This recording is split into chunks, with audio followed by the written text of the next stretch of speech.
Smoke rises above the frozen railways of western Russia. Flames devour the night. 100 locomotives, symbols of industrial might, burn like funeral pyres. Who lit the match that set the Kremlin's arteries ablaze? It wasn't Ukraine's drones this time. It was Russians fighting against Russia. A shadow army calling itself the Freedom of Russia Legion has struck deep inside the heart of Putin's empire. Their target, the lifeblood of the war, the trains that haul ammunition fuel and men to the front. Their message, the real enemy is not across the border, but inside the Kremlin itself. Reuters and the Kyiv Post confirmed that on November 6th, the Legion coordinated a series of sabotage attacks across multiple regions: Moscow, Samara, Komi, Kemerovo, Sverdlovsk, stretching from the Volga to the Urals. Dozens of trains were destroyed. Each one carried the tools of destruction meant for Ukraine's battlefields. Now those tools have been reduced to ashes on Russian soil. Ukraine's Military Intelligence Directorate, the HUR, validated the strikes. Their statement was brief but devastating. The Freedom of Russia resistance movement has conducted a series of successful operations targeting the enemy's logistical infrastructure. No missiles, no drones, just gasoline glass bottles and courage. Molotov cocktails became precision weapons. A single spark on a steel rail transformed into a tactical victory. The video evidence verified by the Kyiv Independent shows unguarded trains erupting one after another. Each explosion illuminates a terrifying truth: Putin's homeland is no longer secure. Analysts from Defense News and Jane's Defense Weekly warned that Russia's dependence on rail makes these attacks catastrophic. Nearly 90% of its military cargo moves by train. When those trains stop, the front starves. Ammunition stalls. Soldiers wait. Commanders rage. But there's a deeper wound here, psychological, not logistical. The myth of total control, the cornerstone of Putin's rule, has shattered. Ordinary Russians are now the insurgents, and the Kremlin doesn't know who they are or where they'll strike next. This insurgency marks a new phase of hybrid warfare, one where battle lines blur and the war no longer respects geography. Just as Israel and Iran trade shadow strikes across borders and the US confronts China in cyber and economic theaters, Russia now fights ghosts within its own borders. For Ukrainians, it's poetic justice. For Russians, it's civil fracture. For the world, it's a warning of how quickly a centralized empire can ignite from within. So here's the question: when the fire of rebellion starts burning inside an autocracy, can it ever be contained, or does it spread until the whole system collapses? If you are watching this video, please comment and tell me where you are and what time it is. They call themselves patriots, though not of Putin's Russia. In dark basements and silent forests, they gather under one flag, blue and white, stripped of the red that symbolizes blood and empire. The Freedom of Russia Legion was born from defectors, veterans, and idealists who decided that the only way to save their homeland was to fight against it. According to Reuters and BBC News, the Legion emerged in early 2022 as Moscow's invasion faltered. Many of its members are former Russian soldiers who crossed into Ukraine, refusing to be instruments of a war they no longer believed in. Others are engineers, workers, and exiles, ordinary citizens turned saboteurs. What unites them is a single goal: dismantling Putin's regime from within. Their operations are carefully planned and executed with surgical precision. Defense News reports that Ukrainian intelligence, the HUR, likely provides strategic coordination, selecting targets that cause maximum logistical disruption. The collaboration between Ukrainian planners and Russian insurgents represents a new kind of warfare, a fusion of foreign intelligence and domestic resistance that no conventional army can counter. In a world accustomed to satellite-guided missiles and AI-controlled drones, the simplicity of their methods is startling. A bottle, a rag, and a match, nothing more. Yet those small acts of defiance have inflicted damage that missiles could not. Humiliation. The Kremlin's sprawling railway system, its iron leviathan, has been exposed as vulnerable, outdated, and poorly guarded. Videos circulating on encrypted channels show masked partisans moving through rail yards, pouring accelerant into control panels, whispering codes, disappearing before the flames rise. Each operation ends with a message scrawled in graffiti: "Freedom is coming." This is warfare stripped to its human essence. No uniforms, no front lines, no mercy. The Guardian calls it the invisible revolution of 2025. DW reports that these partisans have supporters even inside Moscow, where anonymous citizens leak information on troop transports and fuel routes. Every act of sabotage is a statement, an answer to years of propaganda censorship and fear. But this isn't just a domestic insurgency, it's part of a broader strategy that echoes other conflicts unfolding across the globe. Israel's cyber operatives disabling Iranian radar networks, Chinese hackers infiltrating Western defense grids, or American drones striking terrorist networks from continents away all reveal a truth of modern conflict wars are now fought in shadows across domains and within nations. As President Trump's administration pushes NATO to increase coordination against hybrid threats, the lessons from Russia's internal collapse become vital. Freedom movements no longer need tanks. They need information coordination and the courage to act. The Freedom of Russia Legion understands that courage costs lives. Its members face certain execution if captured, yet they fight on believing that tyranny's foundation must be burned before a new Russia can rise.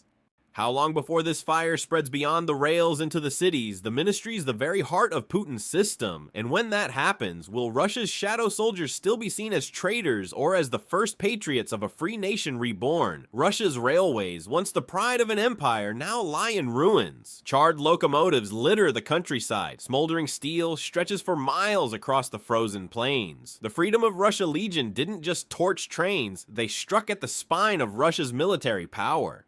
Every war has its arteries. For Putin's army, the rail network is lifeblood. It carries missiles, tanks, and grain across 122,000 kilometers of track, about 75 to 800 miles. Yet that same scale is its weakness. When the Iron Leviathan stops moving, the empire begins to suffocate. According to Reuters and The Guardian, the Kremlin is facing an unprecedented logistics crisis. Western sanctions have choked off critical components, bearings, lubricants, and electronics essential for repair. Novaya Gazeta reports that Russian railways has already lost 4% of freight capacity annually since 2022. By mid-2025, 2 years into full sanctions, the number of operable locomotives has fallen by nearly 20%. The partisan attacks made that worse overnight.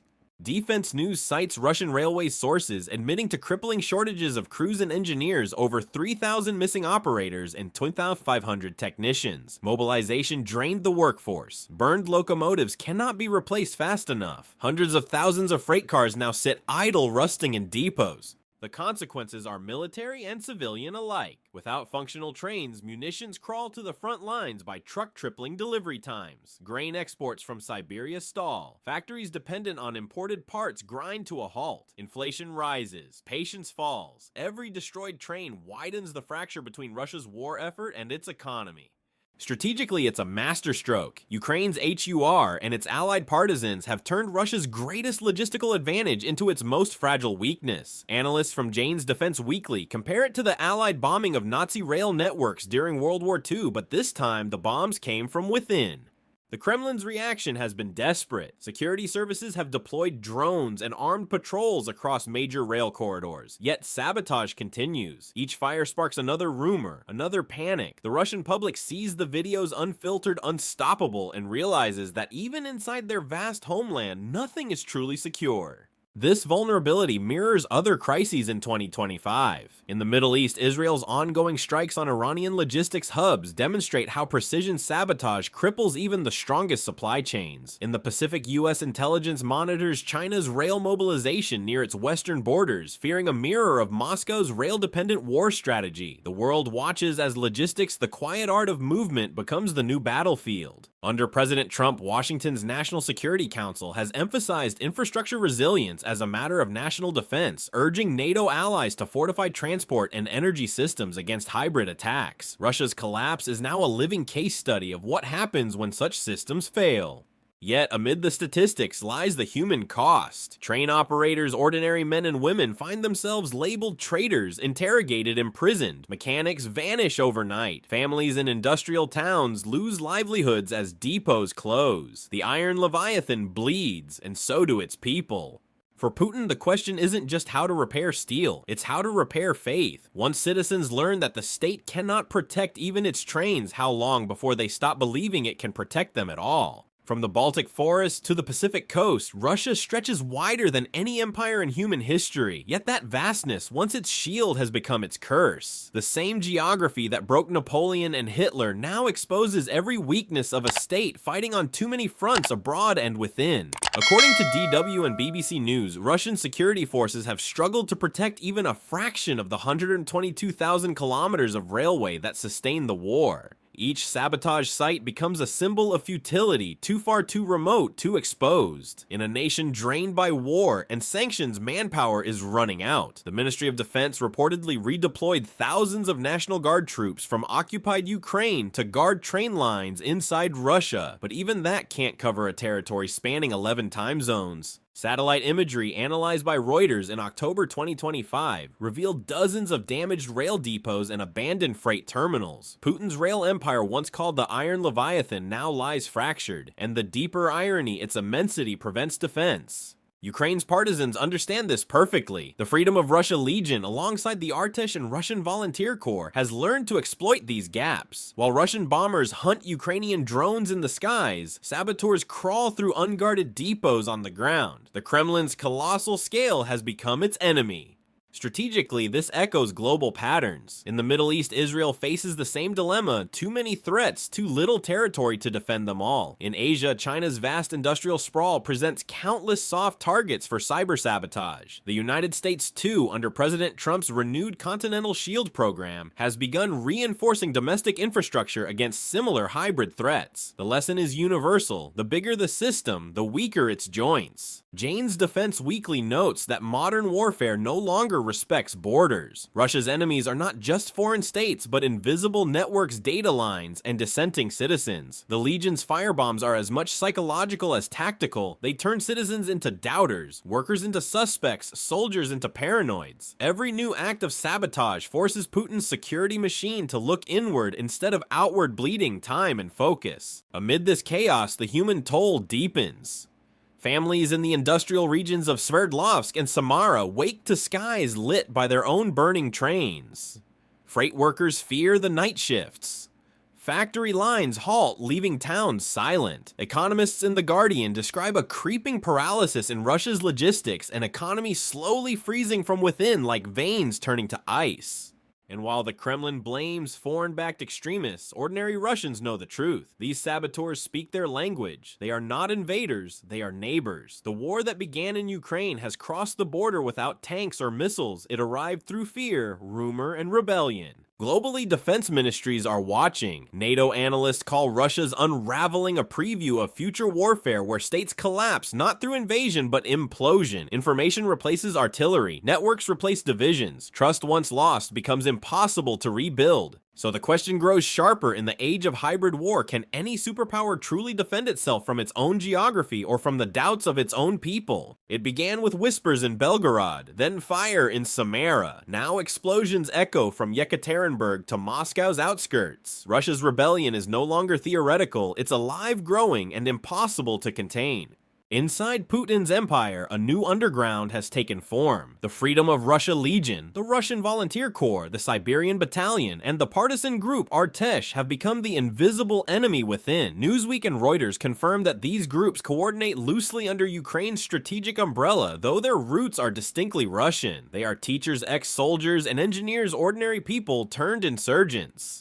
The Kremlin's security apparatus is in constant panic. Each arrest brings 10 new suspects. Each confession fuels paranoia. Even Russia's military bloggers, once loyal propagandists, now question how the state lost control of its own soil.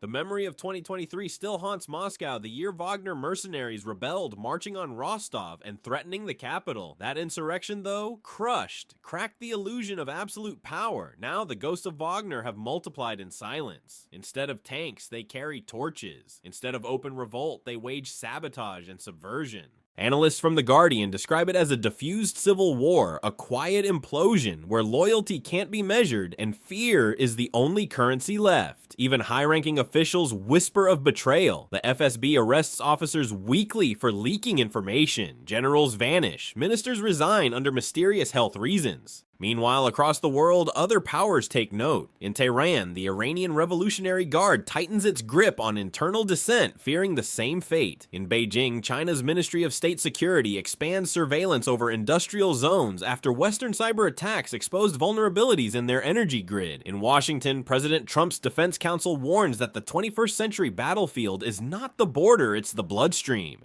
The symbolism is striking Russia long. The master of hybrid warfare is now its greatest victim. Its own tactics, misinformation, infiltration, psychological operations have turned inward. The bear is devouring itself.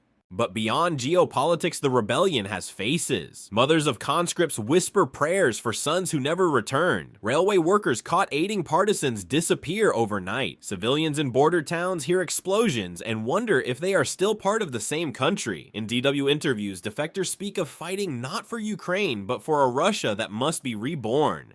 That hope, the dream of a freer Russia, fuels their risk. Every act of sabotage is both vengeance and vision. They believe the fire must burn before it can purify. Yet freedom born of fire has no guarantee of peace. Across history, rebellions devour their architects as often as their oppressors. The American Revolution forged democracy. The Arab Spring left ashes. What will Russia's shadow uprising become, a rebirth or a ruin? As the smoke of burning trains rises into the Russian night, one truth remains: the enemy Putin fears most no longer marches from the West, it rises from his own people.